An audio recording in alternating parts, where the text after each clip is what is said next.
नमस्कार, आप देख रहे हैं जन एक्सप्रेस और मैं हूं आपके साथ शुभांशी त्रिपाठी। देश में विकास की बड़ी बड़ी बातें होती हैं। विकसित भारत का सपना दिखाया जाता है। करोड़ों अरबों रुपए की सड़क परियोजनाओं का शिलान्यास और लोकार्पण किया जाता है। सरकारें बेहतर कनेक्टिविटी के दावे करती हैं, लेकिन उत्तर प्रदेश के हमीरपुर से सामने आई ये तस्वीरें उन दावों के बीच एक बेहद गंभीर सवाल खड़ा करती हैं। सवाल ये कि अगर एक गाँव के 200 से ज्यादा स्कूली बच्चों को अपने स्कूल तक पहुँचने के लिए ही रास्ता न मिले और सड़क की मांग को लेकर उन्हें करीब 5 किलोमीटर पैदल चलकर कलेक्ट्रेट पहुंचना पड़े, तो आखिर जिम्मेदार कौन है? क्या यही है विकसित भारत की तस्वीर? ये बच्चे किसी विशेष सुविधा की मांग नहीं कर रहे थे। इनकी मांग सिर्फ इतनी थी कि स्कूल तक पहुंचने के लिए पक्की सड़क मिल जाए। लेकिन जिस सड़क की जरूरत बच्चों को रोज पड़ती है, उसका निर्माण अब तक क्यों नहीं हुआ है? यही सवाल अब सिर्फ ग्रामीण नहीं बल्कि इलाहाबाद हाईकोर्ट भी पूछ रहा है। ये मामला हमीरपुर के चंदूपुर गांव का है, जहां 200 से ज्यादा स्कूली बच्चे और करीब 50 अभिभावक सड़क की मांग को लेकर कलेक्ट्रेट पहुंचे। बताया जा रहा है कि गांव में करीब 1.5 किलोमीटर सड़क का हिस्सा बेहद खराब स्थिति में है। बारिश के दौरान रास्ते पर कीचड़ और जलभराव की समस्या बढ़ जाती है। ऐसे में स्कूली बच्चों के लिए स्कूल तक पहुंचना मुश्किल हो जाता है और जब समस्या लंबे वक्त तक बनी रही तो बच्चों को ही आवाज उठाने के लिए सड़क पर उतरना पड़ा। सोचिए, जिन बच्चों के हाथों में किताबें और कॉपियां होनी चाहिए थी, उन्हें सड़क की मांग के लिए पैदल मार्च करना पड़ रहा है। करीब 5 किलोमीटर तक पैदल चलकर बच्चों और अभिभावकों का कलेक्ट्रेट पहुंचना अपने आप में प्रशासनिक व्यवस्था पर एक बड़ा सवाल खड़ा करता है। सबसे बड़ा सवाल यही है कि आखिर प्रशासन को इस समस्या की जानकारी कब से थी, और अगर नहीं थी तो इसकी जिम्मेदारी किसकी है?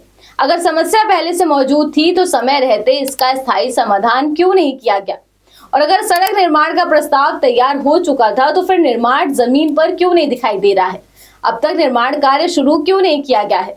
बताया गया है कि सड़क निर्माण के लिए करीब 1 करोड़ 81 लाख रुपए का प्रस्ताव लंबित है। यानी सवाल सिर्फ सड़क का नहीं है, सवाल उस पूरी प्रक्रिया का है जिसमें प्रस्ताव बनता है, फाइल आगे बढ़ती है, विभागों के बीच प्रक्रिया चलती है, लेकिन गाँव में रहने वाले लोगों को सड़क का इंतजार करना पड़ रहा है।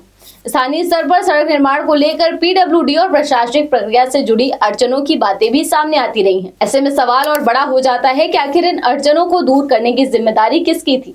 क्या विभाग एक दूसरे की जिम्मेदारी तय होने का इंतजार कर रहे हैं? क्या अधिकारियों ने मौके पर जाकर समस्या की गंभीरता को समझा, और अगर समझा था तो फिर कार्यवाही में इतनी देरी क्यों हुई? अब इसी मामले पर इलाहाबाद हाईकोर्ट ने मीडिया रिपोर्ट का स्वतः संज्ञान लिया है। चीफ जस्टिस अरुण भंसाली और जस्टिस क्षितिज शैलेंद्र की पीठ ने यूपी सरकार, हमीरपुर के जिलाधिकारी, पीडब्ल्यूडी और दूसरे संबंधित अधिकारियों से जवाब मांगा है। कोर्ट की नाराजगी का केंद्र यही सवाल है कि छोटे बच्चों को सरकार की जिम्मेदारी वाले काम के लिए आंदोलन क्यों करना पड़ रहा है।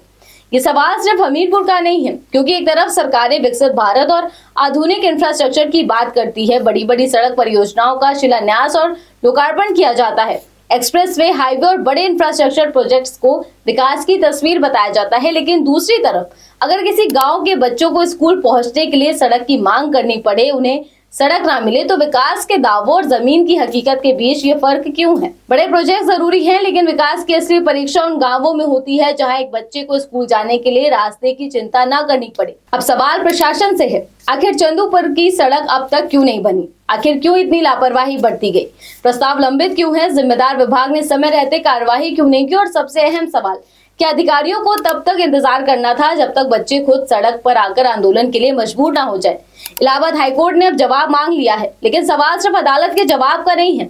सवाल ये है कि जवाबदेही आखिर कब तय होगी? चंदूपुर के बच्चों को सड़क कब मिलेगी? क्या फाइलों की रफ्तार जमीन पर दिखाई देगी, या फिर एक बार फिर आश्वासन मिलेगा और गाँव के लोग अगली बारिश का इंतजार करेंगे? क्योंकि जनता को सड़क चाहिए, सिर्फ वादे नहीं। बच्चों को स्कूल तक पहुंचने का रास्ता चाहिए, आंदोलन की मजबूरी नहीं। और प्रशासन को यह तय करना होगा कि विकास की चमक सिर्फ बड़े बड़े शहरों और बड़े प्रोजेक्ट्स तक सीमित ना रहे, बल्कि गांव की उस सड़क तक भी पहुंचे जिस पर रोज बच्चों के कदम स्कूल की तरफ बढ़ते हैं। फिलहाल हाईकोर्ट की अगली सुनवाई 24 अगस्त को होनी है। अब देखना होगा कि सरकार और प्रशासन अदालत के सामने क्या जवाब देते हैं और चंदूपुर के बच्चों के लिए सड़क निर्माण की दिशा में क्या ठोस कदम उठाया जाता है।